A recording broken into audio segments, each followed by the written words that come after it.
وہ مصعب بن عمیر اسلام کے جو ہے تئیں زندگی گزارتے ہیں اور مدینے کی سرزمین پر ہجرت کر کے آتے ہیں. وقت گزرتا ہے، میدان احد میں حصہ لیتے ہیں، جنگ احد چل رہی ہے، دشمن سے لڑائی ہو رہی ہے، جنگ ختم ہوتی ہے. جنگ ختم ہونے کے بعد اللہ کے نبی نے کہا کہ اے میرے ساتھیوں، لاؤ اپنے ساتھیوں کے لاشوں کو اٹھا کر، اب دفنانے کا وقت آ گیا ہے. لوگ جا رہے ہیں اور اٹھا کر لاشوں کو لا رہے ہیں. اب ایک لاش خوبصورت اٹھائی گئی، اس لاش کو لا کر اللہ کے نبی کی خدمت میں رکھا گیا. اللہ کے نبی نے دیکھا تو آنکھ میں لولو و مرجان سے زیادہ قیمتی آنسو آ گئے، اس لیے کہ وہ مصعب بن عمیر کی لاش تھی. لاش پڑی ہوئی ہے. اللہ کے نبی نے کہا لاؤ کفن لاؤ یا کوئی کپڑا لاؤ، اسے پہنا دیتے ہیں. لیکن مصعب بن عمیر کے پاس صرف ایک لباس تھا جو اوپر پہنا ہوا تھا. جس نے کبھی غربت نہیں دیکھی تھی لیکن آج اسلام کے خاطر اس نے اپنے آپ کو مسمار کر لیا تھا. ایک کپڑا تھا اوپر کا. اللہ کے نبی کے سامنے لاشے کو ڈالا گیا اور کہنے لگے اللہ کے نبی صلی اللہ علیہ وسلم ساتھی کے اے محمد یا رسول اللہ، مصعب بن عمیر کو کہاں سے کپڑے دے، اس کے پاس تو کپڑے بھی نہیں ہیں. پیر اگر ڈھانکے جاتے ہیں تو اوپر کا حصہ کھل جاتا ہے اور اوپر کا حصہ ڈھانکا جاتا ہے تو پیر کھل جاتے ہیں. کہاں سے لائیں؟ میرے اور آپ کے آقا محمد صلی اللہ علیہ وسلم نے کہا کہ کچھ جھاڑ کے پتے یا کوئی گھاس اٹھا کر لاؤ، اوپر کا حصہ بند کر دو اور پیروں کے پاس گھاس رکھ کے دفن کر دو. اسے تم کرتے ہو؟ یہ تم کو تو فجر کی نماز نصیب ہوئی تو بڑی بات ہے. اعلان کیا جانا ہے. ماں نے اپنے دونوں بچوں کو، حضرت صفرہ رضی اللہ تعالی عنہ، دو معصوم بچوں کو لا کر نبی کے حوالے کر دیا اور کہا یا رسول اللہ، مجھے پتا ہے کہ جنگ میں جا رہے ہو آپ، وہاں کچھ نہیں ہو سکتا ان سے، لیکن لے جائیے. میری خواہش ہے کہ کل میرا شمار قیامت کے دن شہیدوں کی ماں ہونے کے ناطے لکھا جائے. میں کمزور اولاد کی ماں بن کر جینا نہیں چاہتی. اللہ اکبر. وہ مائیں کہاں ہیں، وہ بچے کہاں ہیں جو جان دینے کے لیے تیار تھے؟ اپنی ماں کے اشارے پر دونوں بچے ہیں، چچا جان اتنی بڑی جنگ ہو رہی ہے، ہمیں دیکھ رہے ہیں، لیکن ہمیں یہ بھی تو بتا دو کہ ان میں ابو جہل کون ہے؟ تم تو جانتی نہیں ہو کیا معاملہ ہے. ابو جہل کون ہے؟ انہوں نے پوچھا پلٹ کر، بچوں تم کیا کرو گے اس کا؟ دیکھ رہے ہو کتنی خطرناک جنگ ہے، تم تو ابھی معصوم بچے ہو، تمہارا کیا کام ہے، تم ٹھہر کے دیکھو.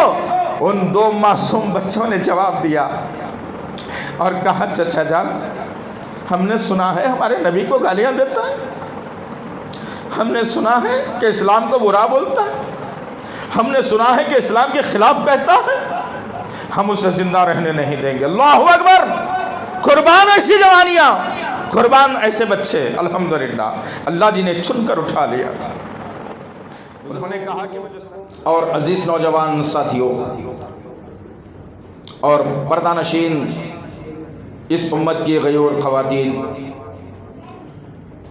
یہ اللہ کا بے پناہ فضل کرم احسان ہے کہ وحدہ لا شریک لہ نے آج کے اس پرفتن دور میں خالصتاً کتاب اللہ و سنت رسول پر عمل کرنے والا بنایا.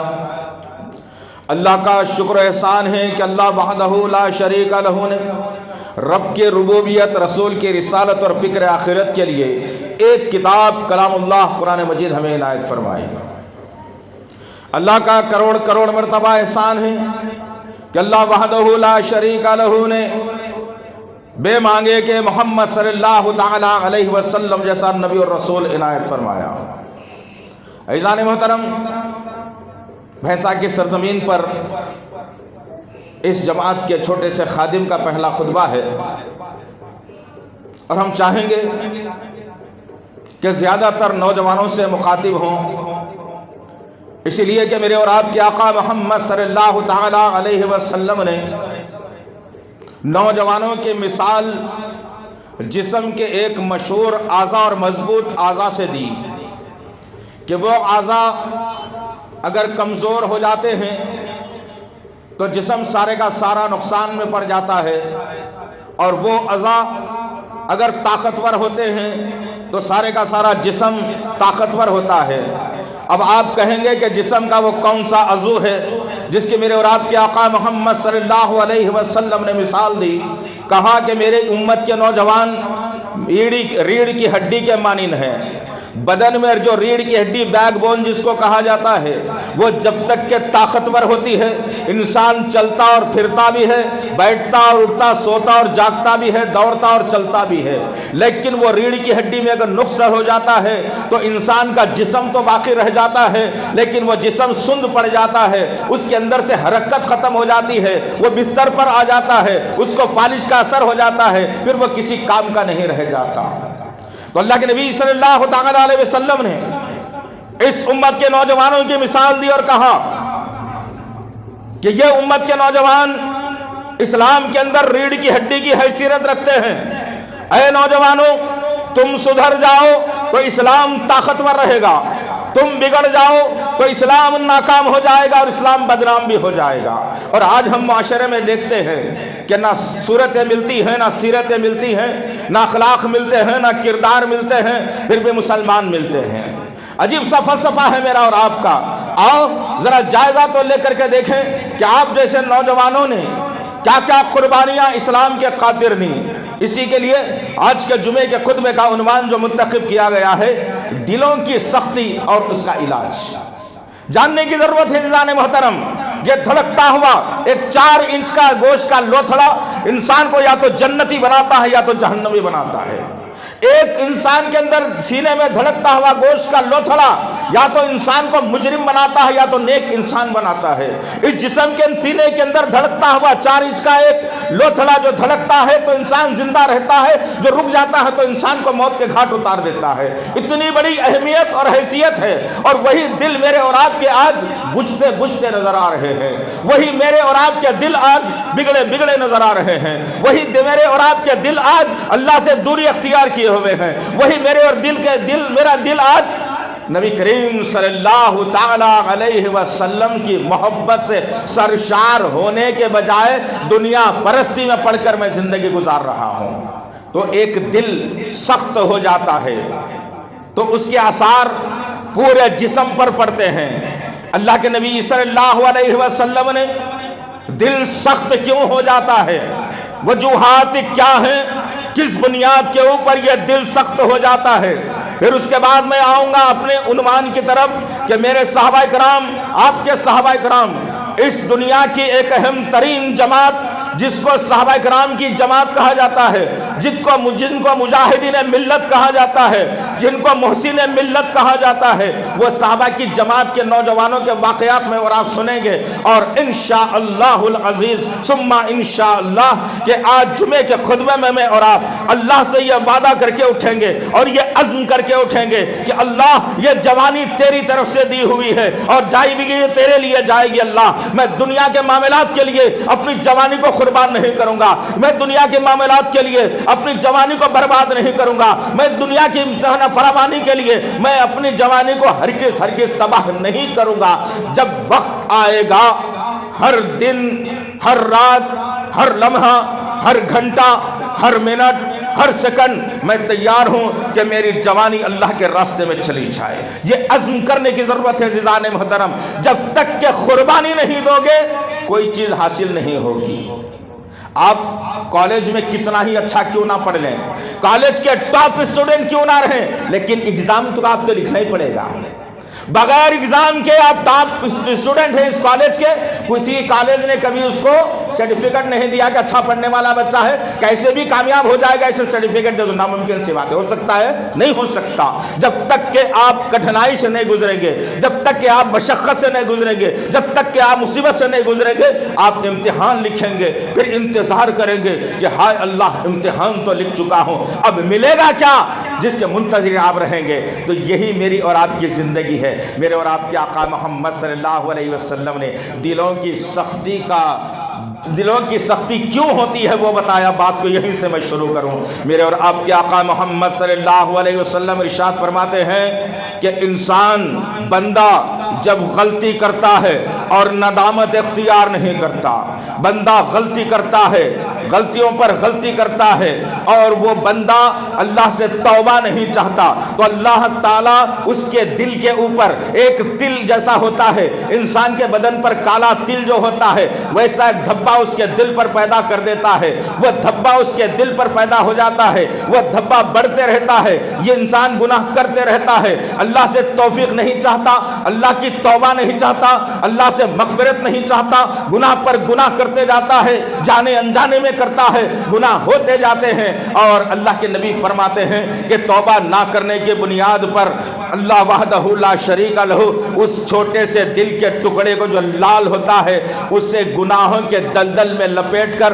وہ تل کو اتنا بڑا کر دیتا ہے کہ وہ تل سارے دل کو کالا کر دیتا ہے۔ اب اس انسان کے اوپر جب وہ دل کالا ہو جاتا ہے، وہ دل جب سخت ہو جاتا ہے تو اس کے دل پر کسی اچھی بات کا اثر نہیں ہوتا۔ آج میں اور آپ جائزہ لیں اپنی زندگیوں کا، جائزہ لیں، فکر کریں اس بات کی، ماں باپ فکر کریں، محلے کے بڑے لوگ فکر کریں، سوسائٹی کے بڑے لوگ فکر کریں کہ ہماری نوجوان نسل جا کدھر رہی ہے، کیسے ان کو روکا جائے، کیسے ان کو سدھارا جائے اور کس طریقے سے ان کی سدھار کی جائے۔ اس لیے کہ غلطی پر غلطی، غلطی پر غلطی کرتے کرتے میرے اور آپ کے دل آج سیاہ ہو گئے اور سخت ہو گئے۔ بس جمعے کو میں آتا ہوں تو رسمن آتا ہوں کہ پڑھنا ہے جمعہ، جمعے کو میں اس لیے نہیں آتا کہ میں جمعے سے کچھ حاصل کروں اور یہ ساری دنیا کے اندر ڈنکا بجا دوں کہ جمعے میں میں نے یہ سنا ہے اور یہ حق ہے۔ اس لیے کہ عزیزان محترم اور کیجئے ذرا ایک بات کی طرف اشارہ کر کے آگے بات کو آگے بڑھاؤں تو بہتر ہے، وہ یہ کہ اللہ کے نبی صلی اللہ تعالی علیہ وسلم مکے سے ہجرت کرتے ہیں اور مدینے کی سرزمین پر آتے ہیں۔ مدینے کی سرزمین پر جب آتے ہیں، مسجد نبوی کی جب تعمیر ہوتی ہے، جمعے کا اہتمام کیا جاتا ہے، اللہ کے نبی صلی اللہ علیہ وسلم نے اپنے ساتھیوں کو بٹھا کر جمعے کا ایسے خطبہ دیا کرتے تھے۔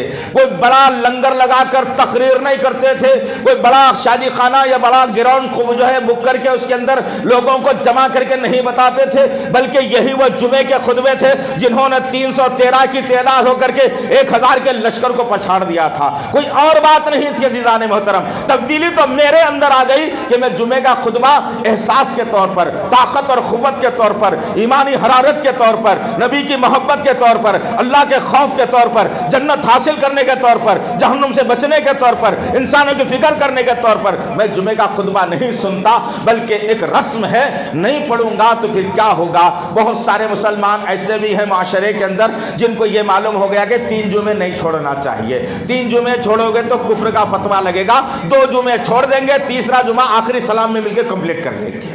یہ حال تو میرا اور آپ کا ہے آج، یہ حال میرا اور آپ کا ہے آج۔ کیسے چلے گا دوستو؟ اسلام کیسے پنپے گا دوستو؟ اسلام واحد مذہب ہے دنیا کا جو سچا اور پکا ہے، میں نہیں کہتا۔ اسی ملک کے رہنے والے جنرل راما کرشنا راؤ نے کتاب لکھی محمد صلی اللہ علیہ وسلم پر، جنہوں نے تمام باطل مذاہب کی حجوں اڑا دی اور کہا کہ اسلام کے سوا دنیا میں کوئی سچا مذہب نہیں ہے۔ اللہ اکبر، میں اگر کہتا ہوں تو کوئی بڑی بات نہیں ہے۔ اب آئیے ذرا اپنی زندگیوں کا جائزہ لیں میں اور آپ، اور دیکھیں کہ میں کیا قربانیاں اللہ کے لیے دے رہا ہوں۔ اس لیے کہ بغیر قربانیوں کے اسلام مل گیا، بغیر قربانیوں کے اسلام مل گیا۔ کیا تھپڑ کھایا ہے کبھی اسلام کے لیے؟ کبھی برتن میں مٹی ڈلوائی ہے اسلام کے لیے؟ کبھی کوئی گالی دیا ہے اسلام کے لیے؟ کبھی محلے سے نکالے گئے ہو اسلام کے لیے؟ ہرگز نہیں عزیزان محترم۔ بس دادا مسلمان، دادا کے بعد باپ مسلمان، باپ کے بعد پھر بیٹا مسلمان، بس 3 پیڑھیاں دیکھ لی۔ میں بھی اپنی اولاد کو ویسے ہی مسلمان بنا دیا جیسے میں نے اپنے باپ دادا کو دیکھا تھا، بلکہ اسلام کے خاطر تکالیف کو میں نے برداشت نہیں کیا۔ ذرا آؤ دیکھتے ہیں ایسی تکالیف کس نے برداشت کی ہوگی۔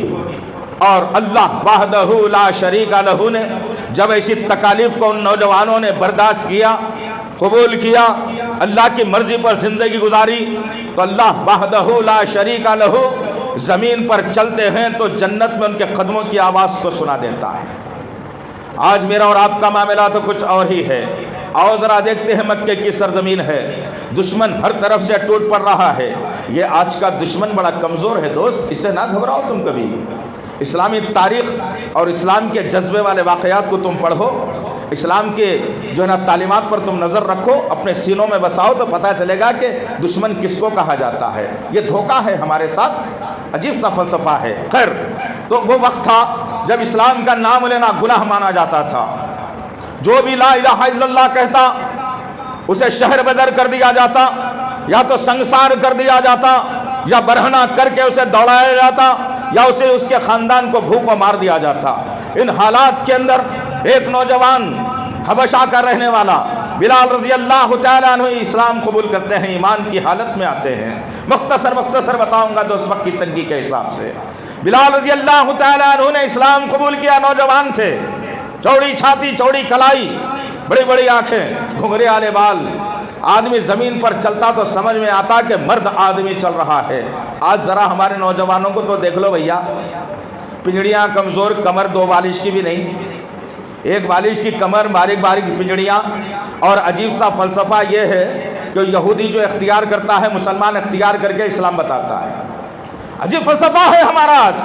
سامنے سے سمجھ میں آتا ہے، داڑھی مچھی نکلی ہوئی بھی رہے تو کم سے کم مردانہ چہرہ تو نظر آتا، لیکن اسی لڑکے کو پیچھے سے دیکھے گا تو سمجھ میں نہیں آتا کہ لڑکا جا رہا ہے یا لڑکی جا رہی ہے۔ حال تو یہ ہے ہمارا آج کا، حال تو یہ بنا لیا میں نے اور آپ نے۔ غرض بلال رضی اللہ تعالیٰ عنہ اسلام قبول کر لیا، ایمان کی حالت میں ہے، دشمن مار پہ مار مار رہا ہے، تکالیف پر تکالیف، گرم گرم ریت میں ڈال دیا گیا، وادی بطحا کے پہاڑوں سے کھینچا گیا، سلوں کو سینے پر رکھ کر ریت میں کھینچا گیا، کئی دن تک بھوکا اور پیاسا بھی رکھا گیا۔ میرے بلال کی طاقت میں کوئی کمی نہیں آئی، اس لیے کہ توحید جب آ جاتی ہے سینے میں تو ہر مشکل کو سہنے کا جذبہ بھی آ جاتا ہے۔ اب تکلیف نہ ہو اور توحید بھی آ جائے تو پھر توحید میں خلل ہے یارو، توحید میں پھر خلل ہے، یاد رکھو۔ جب میرے اور آپ کے آقا محمد صلی اللہ علیہ وسلم کو معراج ہوئی، اللہ وحدہ لا شریک لہ چشم فلک سے منظر دیکھ رہا ہے کہ کس طریقے سے میرے بلال کے ساتھ، میرے نبی کے امتی کے ساتھ معاملات ہو رہے ہیں۔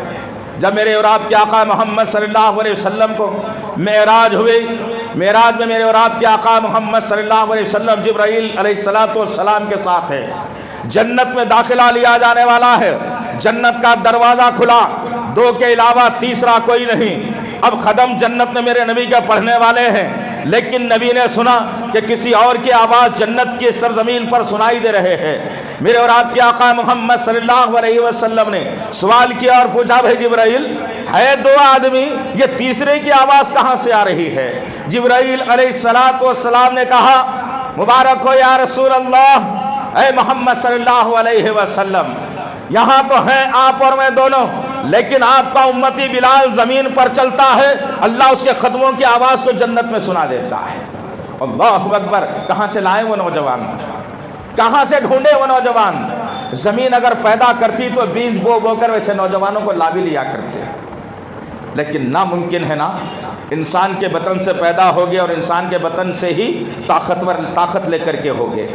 غرض کہنے کا مقصد یہ ہے جزان محترم، یہ تکالیف، یہ برداشت آپ کریں گے انشاءاللہ تو کل اللہ بہترین بڑی بڑی آنکھوں والے خوبصورت حوریں جس کو کسی انسان نے چھوا نہیں اور دیکھا نہیں، تصور نہیں کر سکتے کہ اس کی خوبصورتی کیا ہوگی، وہ اللہ دینے کا وعدہ کر رہا ہے۔ کب؟ جب میں تکالیف کو برداشت کروں گا، جب میں اللہ کی رضا کے لیے جیوں گا، اللہ کی رضا کے لیے مروں گا، تب جا کر کے ہماری جوانیاں قبول ہو بھی سکتی ہیں الحمدللہ۔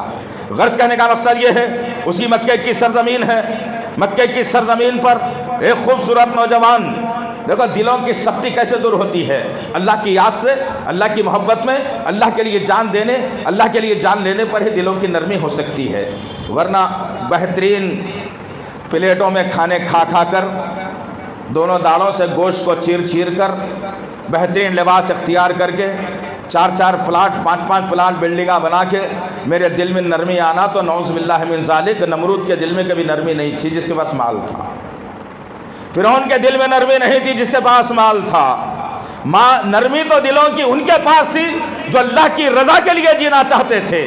اللہ کے لیے جینا اور مرنا چاہتے تھے، ان کے دلوں میں نرمی تھی۔ تبھی تو اللہ وحدہ لا شریک لہ نے اس جماعت کا تذکرہ قرآن مجید کے اندر بار بار کر دیا، اور ہم نے خطبہ مسنونہ کے بعد جس آیت کریمہ کا انتخاب کیا ہے وہ آیت بھی یہی کہتی ہے۔ سورہ قاف کی آیت نمبر 12 اور 13 پڑھ کے دیکھنا عزیزان محترم، اس آیت میں یہی کہا گیا، ان الذین قالوا ربنا اللہ ثم استقاموا فلا خوف علیہم ولا هم يحزنون، کہ بے شک جن لوگوں نے یہ کہہ دیا کہ اللہ ہی ہمارا رب ہے اور اس پر جم گئے، مستحکم ہو گئے، نہیں کبھی مشکل آئی تو ماموں جان کے قدموں میں منڈی ڈال دیا، کبھی تکلیف آئی تو ذرا سسرال کا رخ کر لیا، کبھی کچھ مصیبت اگر آ گئی، کبھی کپڑے پھٹ گئے تو جو ہے نا کبھی کچھ اور کا رخ کر لیا، یہ نہیں تھا ان کے پاس۔ ہر شے میں رب کو مانا کرتے تھے، رب پر یقین کر لیا تھا۔ کپڑے پھٹے تو یقین کر لیا کہ رب تیری مرضی ہے، بھوکے رہے تو یقین کر لیا کہ رب تیری مرضی ہے، خوشی آئے تو یقین کر لیا کہ رب تیری مرضی ہے، غم آیا تو جو ہے نا یہ کہہ دیا کہ رب تیری مرضی ہے۔ ثم استقاموا فلا خوف علیہم ولا هم يحزنون، ان لوگوں کو نہ کسی قسم کا ڈر ہوتا ہے، نہ کوئی غمگین ہوتے ہیں۔ اللہ، سوچنے والی بات ہے کہ اللہ پر جب جم جاتے ہیں، ثابت قدم ہو جاتے ہیں، تو اللہ وحدہ لا شریک لہ ان کے درجات کو بلند کر دیتا ہے۔ پھر دنیا کے کسی مائی کے لال کا خوف اور ڈر انہیں نہیں ہوتا، ڈرتے ہیں تو وہ رب سے ڈرتے ہیں، ان کو کسی قسم کا دنیا میں غم نہیں ہوتا۔ غم اگر ہوتا ہے تو اپنے بدعمالیوں پر ہوتا ہے، اپنے بد نصیبی پر ہوتا ہے، وہ کسی اور سے جو ہے نا غم نہیں کیا کرتے۔ تو آئیے عزیزان محترم، مکے کی سرزمین ہے، ایک مالدار کا بیٹا موسیٰ بن عمیر، خوبصورت 17 سالہ نوجوان۔ میرے عزیز نوجوان ساتھیوں، تم سننا ان واقعات کو، پھر دیکھنا کہ ان لوگوں نے کیسی زندگی گزاری اور میری اور آپ کی زندگی کیسی ہے۔ میں عالیشان زندگی رب کی نافرمانی میں گزار کر ہر نماز میں دعا کرتا ہوں کہ اللہ جنت دے دے۔ کل قیامت کو اللہ سوال کرے گا اور پوچھے گا، بابو بہت کچھ نافرمانیاں کر دی تم نے، پھر مانگی جنت؟ میں تو صرف تم سے ایک سجدہ مانگا تھا، تم نے وہ سجدہ بھی نہیں کیا، اگر کیا تو اپنی مرضی کے لیے کیا، وہ سالڈ سجدہ اور سالم سجدہ تم کر کے آتے تو جنت کے باغات تمہارے لیے نعمت بنا کر دے دیتا۔ غرض کہنے کا مقصد یہ عزیزان محترم، موسیٰ بن عمیر رضی اللہ تعالیٰ عنہ مکے کی سرزمین کا ایک مالدار کا بیٹا، اللہ کے نبی صلی اللہ علیہ وسلم کی بات کو سنا، اسلام قبول کر لیا، ایمان کی حالت میں آ گیا، باپ اور چچا ماں نے مل کر کے گھر سے نکال دیا، پھٹے پرانے کپڑے پہن کر مکے کی گلیوں سے ایک آدمی نوجوان نکل رہا ہے، خوبصورت نوجوان، اللہ کے نبی صلی اللہ علیہ وسلم ارقم بن ارقم کے مکان میں موجود ہیں۔ اللہ اکبر، موسیٰ بن عمیر رضی اللہ تعالیٰ عنہ کبھی مکے کی گلیوں میں ننگے پاؤں نہیں چلے تھے، کبھی پرانے کپڑے نہیں پہنے تھے، لیکن اسلام کے خاطر، نبی کی محبت کے خاطر، اللہ کے دین کی خاطر آج وہ نوجوان بے یار و مددگار گھر سے نکل کر جا رہا ہے، ننگے پاؤں جا رہا ہے، جسم کے کپڑے پھٹے ہوئے ہیں، پرانے کپڑوں میں جا رہا ہے، اللہ کے نبی صلی اللہ علیہ وسلم کی خدمت میں حاضر ہوئے۔ لوگوں نے کہا، یا رسول اللہ، کوئی نوجوان آ رہا ہے، موسیٰ بن عمیر آ رہا ہے، ذرا دیکھو تو صحیح کیا حالت ہے اس کی۔ اللہ کے نبی صلی اللہ علیہ وسلم اٹھ کر کے کھڑے ہوئے اور کہنے لگے، اے لوگو، اسے منصب نہ کہو، یہ میری امت کا یوسف آ رہا ہے، میری امت کا یوسف ہے، اس کی خوبصورتی کا تم اندازہ تو دیکھو کہ اللہ کے نبی صلی اللہ علیہ وسلم نے موسیٰ بن عمیر کے پھٹے پرانے کپڑوں کو تشبیہ دی تو یوسف علیہ السلام سے تشبیہ دی، ان کی خوبصورتی کو تشبیہ دی تو ان کے جو ہے نا موسیٰ بن عمیر کی خوبصورتی کو تشبیہ اگر دی تو یوسف علیہ السلام کی خوبصورتی سے دی۔ وہ موسیٰ بن عمیر اسلام کے جو ہے تئیں زندگی گزارتے ہیں اور مدینے کی سرزمین پر ہجرت کر کے آتے ہیں، وقت گزرتا ہے، میدان احد میں حصہ لیتے ہیں، جنگ احد چل رہی ہے، دشمن سے لڑائی ہو رہی ہے، جنگ ختم ہوتی ہے، جنگ ختم ہونے کے بعد اللہ کے نبی نے کہا کہ اے میرے ساتھیوں، لاؤ اپنے ساتھیوں کے لاشوں کو اٹھا کر، اب دفنانے کا وقت آ گیا ہے، لوگ جا رہے ہیں اور اٹھا کر لاشوں کو لا رہے ہیں۔ اب ایک لاش خوبصورت اٹھائی گئی، اس لاش کو لا کر اللہ کے نبی کی خدمت میں رکھا گیا۔ اللہ کے نبی نے دیکھا تو آنکھ میں لولو و مرجان سے زیادہ قیمتی آنسو آ گئے، اس لیے کہ وہ موسیٰ بن عمیر کی لاش تھی، لاش پڑی ہوئی ہے۔ اللہ کے نبی نے کہا، لاؤ کفن لاؤ یا کوئی کپڑا لاؤ، اسے پہنا دیتے ہیں، لیکن موسیٰ بن عمیر کے پاس صرف ایک لباس تھا جو اوپر پہنا ہوا تھا، جس نے کبھی غربت نہیں دیکھی تھی لیکن آج اسلام کی خاطر اس نے اپنے آپ کو مسمار کر لیا تھا. ایک کپڑا تھا اوپر کا, اللہ کے نبی کے سامنے لاشے کو ڈالا گیا اور کہنے لگے اللہ کے نبی صلی اللہ علیہ وسلم ساتھی کے اے یا رسول اللہ, موسیٰ بن عمیر کو کہاں سے کپڑے دے, اس کے پاس تو کپڑے بھی نہیں ہیں. پیر اگر ڈھانکے جاتے ہیں تو اوپر کا حصہ کھل جاتا ہے اور اوپر کا حصہ ڈھانکا جاتا ہے تو پیر کھل جاتے ہیں, کہاں سے لائیں؟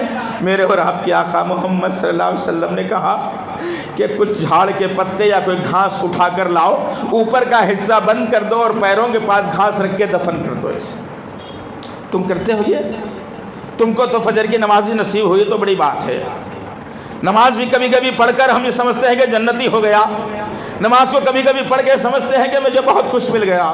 عزیزان محترم, زندگی میں تبدیلی لائیے, زندگی میں تبدیلی لائیے, ورنہ یہ تبدیلی اگر نہیں آئے گی اسلام کے تعلق سے, اسلام کے جھنڈے کے تعلق سے اور اسلام کے قانون کے تعلق سے, اگر میرے دل میں نرمی نہیں آ رہی تو سمجھ جانا کہ دنیا ہی میں اللہ مجھ سے ناراضگی کا جو ہے مظاہرہ کر رہا ہے. یہ سمجھ لو, فیصلہ کر لو تم اپنے طور پر کہ میرا دل سخت ہو گیا ہے, اچھی بات کا اثر مجھ پر نہیں ہو رہا ہے. یہی میدان احد تھا. اللہ کے نبی اعلان کرتے ہیں مدینے سے, چلو اب نکلنا ہے, دشمن سے بھرنا ہے, چلو اب. تمام ساتھی تیار ہوئے, حصہ لیا, میدان احد میں کامیابی ملی. جیسے ہی کامیابی ملنا تھا, اللہ کے نبی صلی اللہ علیہ وسلم نے کہا کہ لاؤ اپنے ساتھیوں کی لاشوں کو. لوگ ڈھونڈنے لگے, اٹھانے لگے, لانے لگے.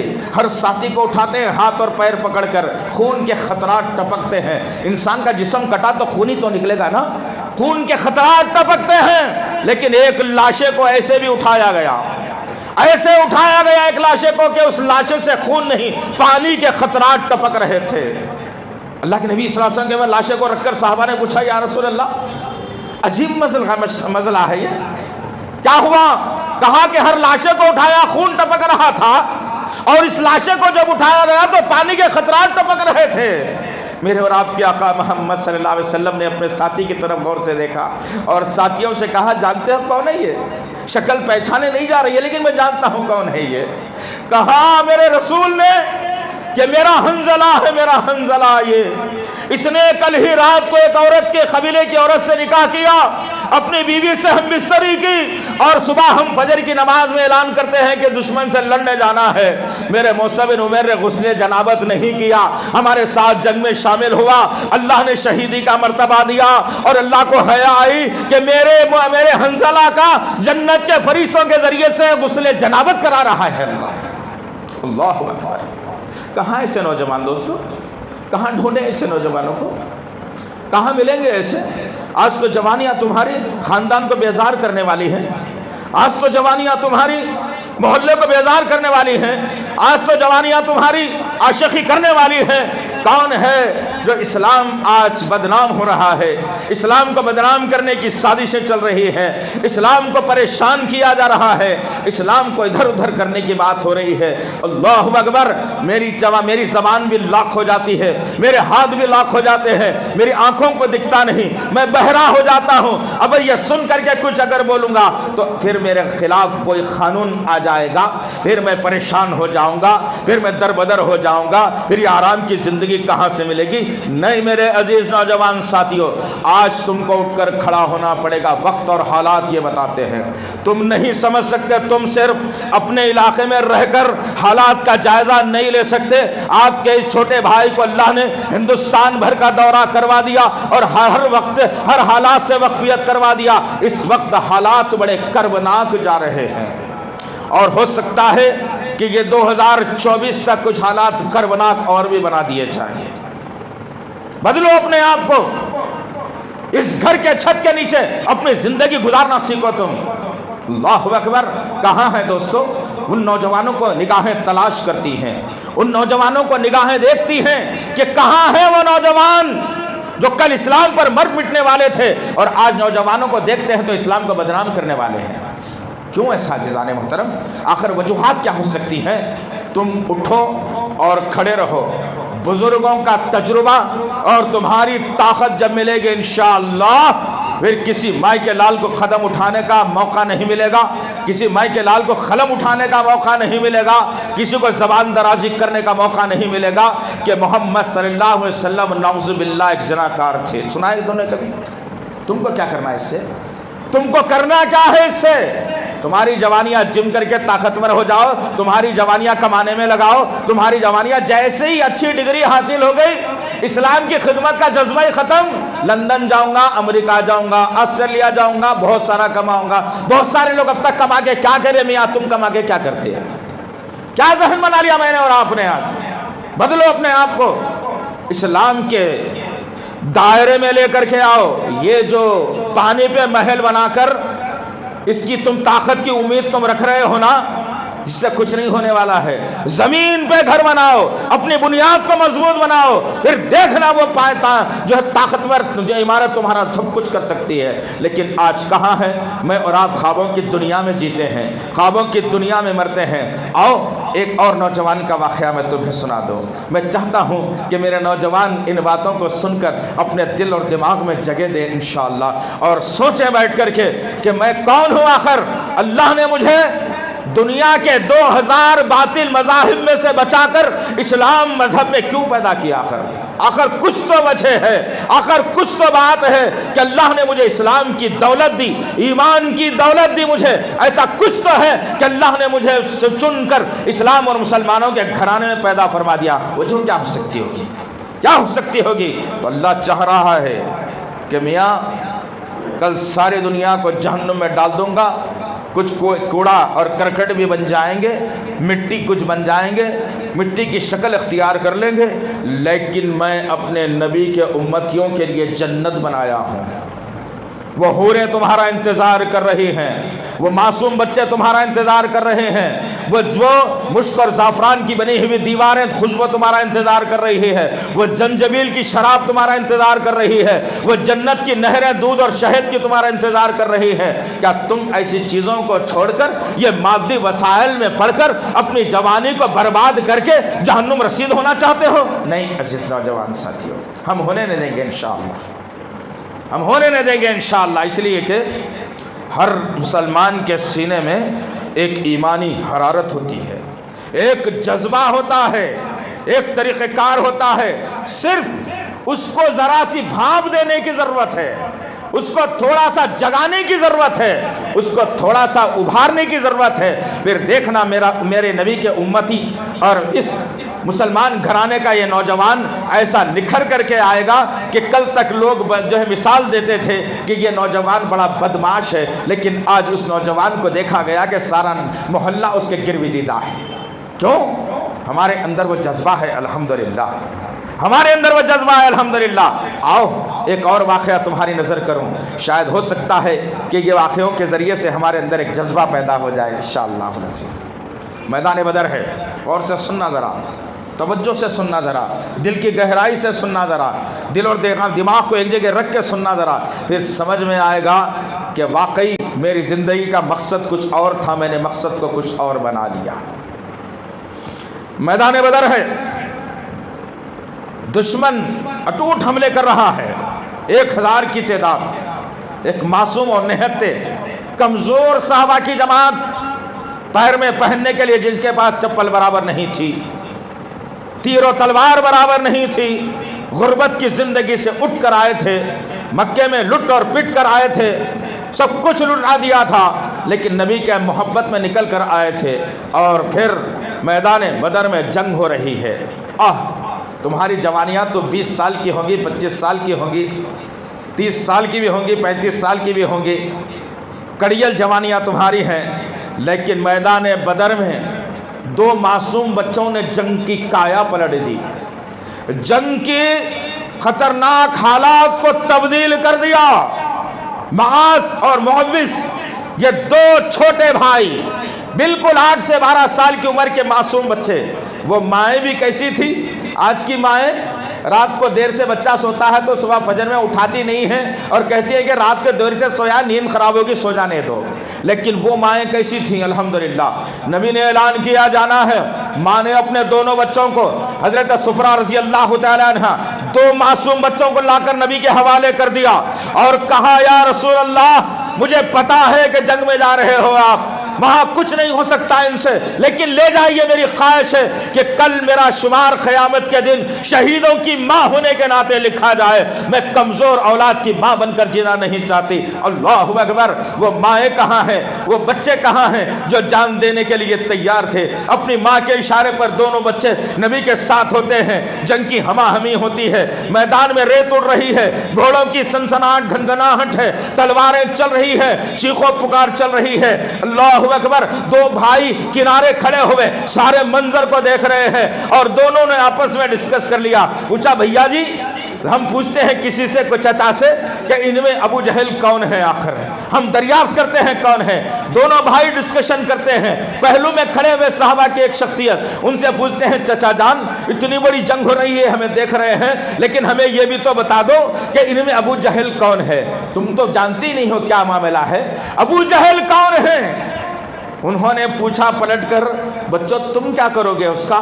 دیکھ رہے ہو کتنی خطرناک جنگ ہے، تم تو ابھی معصوم بچے ہو، تمہارا کیا کام ہے، تم ٹھہر کے دیکھو۔ ان دو معصوم بچوں نے جواب دیا اور کہا چچا جان، ہم نے سنا ہے ہمارے نبی کو گالیاں دیتا ہے، ہم نے سنا ہے کہ اسلام کو برا بولتا ہے، ہم نے سنا ہے کہ اسلام کے خلاف کہتا ہے، ہم اسے زندہ رہنے نہیں دیں گے۔ اللہ اکبر، قربان ایسی جوانیاں، قربان ایسے بچے، الحمدللہ اللہ جی نے چن کر اٹھا لیا تھا۔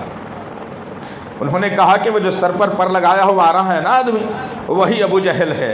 اللہ اکبر، تم سوچو ذرا، اس واقعے کے بعد ذرا سوچنا، تم دو بھائی معصوم چھوٹے اپنے ہاتھوں میں تلوار کو لیے ہوئے، اور تلوار بھی کیسی تھی؟ وہ منگ تلوار تھی، چلنے کے قابل نہیں تھی۔ تلوار لے کر میدان کاز میں دو بھائی کود جاتے ہیں، اور ایک بھائی تلوار اٹھا کر ابو جہل کے پیر پر اتنی زور سے مارتا ہے کہ ابو جہل کا پیر کٹا اور گھوڑے سے زمین پر گر گیا۔ ہے تمہارے پاس طاقت؟ تمہارے پاس تو فون اٹھانے کی طاقت ہے خالی، انہوں کیا کر رہے، انہوں کیا کر رہے، انہوں کیا بول رہے، انہوں کیا بول رہے۔ تمہاری پوری زندگی ایک معمولی سے 50 گرام کے فون میں اٹک کر کے رہ گئی۔ بدلو اپنی زندگیوں کو۔ معاملہ چلا، اب ابو جہل زمین پر گرا۔ اللہ اکبر، ابو جہل کا بیٹا اکرمہ بن ابو جہل، جو مکہ فتح ہونے کے بعد اسلام قبول کرتے ہیں، باپ کی حالت کو دیکھا، آگے بڑھا، جو بھائی مارا تھا اس کے مونڈے پر وار ایسی تلوار سے کرتا ہے کہ وہ بچے کا ہاتھ کٹ کر، یہ بڑی جو رگ ہوتی ہے موٹی سی، اس میں آ کے ہاتھ لٹکنے پر پڑ گیا۔ اب ہاتھ ناکارہ ہو گیا، کام کا نہیں۔ بچے نے چیخ ماری، اپنے ہاتھ کی طرف دیکھا، بائیں ہاتھ میں تلوار کو لیا، پھر دشمن سے لڑنے لگا۔ یہ نہیں کہا کہ ہائے ہاتھ تو کٹ گیا ہے، سیدھے سے لڑنے آتا تھا، بائیں سے کیسا لڑوں، نہیں کہا، بلکہ انہوں نے کہا بائیں ہاتھ میں لیا تلوار اور لڑنے لگے۔ ہاتھ ناکارہ ہے، ہاتھ خراب، اب کام نہیں کر سکتا، لیکن ہاتھوں پیروں میں آ رہا ہے، ستا رہا ہے، ہاتھ نکل نہیں رہا ہے جسم سے۔ اس بچے نے زمین کی طرف جھکا اور اپنے مردہ ہاتھ کو زمین پر رکھا، ایک پیر اس ہاتھ پر رکھ کر اپنے جسم کو کھینچ کے ہاتھ کو جدا کر دیا۔ یہ ہے قربانیاں میرے صحابہ کی، یہ ہے دلوں کو نرمی کرنے والے واقعات، دلوں میں محبت پیدا کرنے والے واقعات، اور اسلام کے قریب لانے والے واقعات۔ اب اپنی اپنی جوانیوں کا ذرا تم محاسبہ کرنا، نماز کے بعد بھاگ جاؤ نب کو سلام پھیرتے ہی۔ عجیب فلسفہ ہے ہمارا، بیٹھتے اطمینان سے، آتے دیر سے، یوں یوں یوں یوں، کوئی تو سو رہا، کوئی تو جاگ رہا، کوئی لڑکتا ہوا، کوئی بیٹھتا ہوا، جمعہ خطبہ سنتے، افسوس صد افسوس۔ اور جیسے ہی نماز ختم ہوئی، اللہ اکبر، السلام علیکم ورحمۃ اللہ، السلام علیکم ورحمۃ اللہ بولتے پورے باہر، مسجد میں گنتی کے لوگ آ رہیں گے۔ یہ کہاں کا دستور بنایا بھائی؟ یہ ہے تمہاری اسلام سے چاہت؟ اب دل سخت نہیں تو اور کیا ہوں گے؟ دلوں کو نرم اگر کرنا ہے تو نماز کے بعد پورے اذکار کر کے اللہ سے دعا کرے بغیر اٹھنا نہیں یہاں سے، کسی بھی نماز میں ہو، ورنہ تمہاری نماز کیا ہے؟ سمجھ میں یہ آتا کہ نماز کو تو آگے، لیکن حساب کتاب پورا چھوڑ کر کے آئے، اور ساری نماز میں حساب چل رہا ہے کہ بھئی وہ چھوڑ دیا تھا، یہ چھوڑ دیا تھا، سلام پھیرتے ہی بھاگو، وہ حساب کر لو، ختم۔ معاملہ تو یہی ہے میرا اور آپ کا نا۔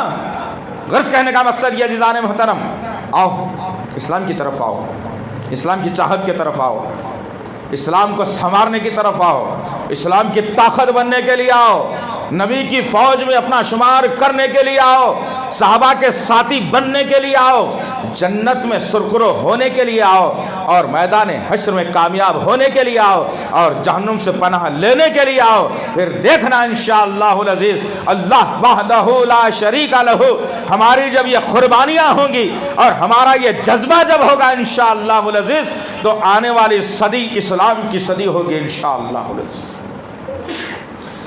یہ نڈھال حالات میں جمعے کو بھی کیسا آتا مسلمان بیچارہ، ایسا دکھتا 3 دن سے بھکا رکھے چھوڑے اس کو، آج حالات یوں، ذہن پورے یوں، دیدے کھینچے ہوئے، پریشان حال چہرے۔ کیوں بھائی؟